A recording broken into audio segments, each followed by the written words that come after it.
చనిపోయిన లింగమూర్తి భార్య కూతురు క్లియర్ గా పోలీసులు ప్రజల సమక్షంలో ఈ హత్య 100% గంటా వెంకటరమణారెడ్డి గారు చేపించిందే.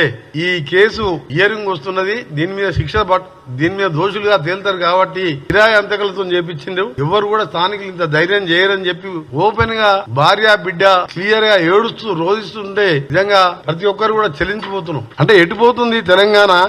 దీనికోసమైనా తెలంగాణ మనం తెచ్చుకున్నది.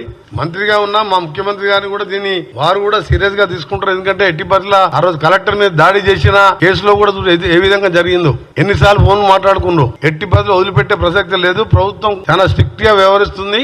రాష్ట్ర మంత్రి కోమటిరెడ్డి వెంకటరెడ్డి గారు మాట్లాడినటువంటి మాటలు చూస్తా ఉంటే బాధాకరంగా ఉంది. చాలా స్పష్టంగా చంపినటువంటి వ్యక్తులు పోలీసుల దగ్గర ఉన్నట్టుగా మాకు సమాచారం ఉంది. ఈ యొక్క హత్యా కోణాన్ని ఒక రాజకీయ దురుద్దేశంతో బీఆర్ఎస్ పార్టీ పైన, సాక్షాత్తు మాజీ ముఖ్యమంత్రి కేసీఆర్ గారి పైన, హరీష్ రావు గారి పైన, నా పైన చుట్టేటువంటి ప్రయత్నం చేస్తున్నట్టు కనబడతా ఉన్నది. ఈ హత్యకు నాకు గానీ బీఆర్ఎస్ పార్టీ గానీ ఎలాంటి సంబంధం లేదు. సిబిసిఐడి కాకపోతే సిబిఐ ఎంక్వైరీ చేసినా మాకు ఎలాంటి అభ్యంతరం లేదు.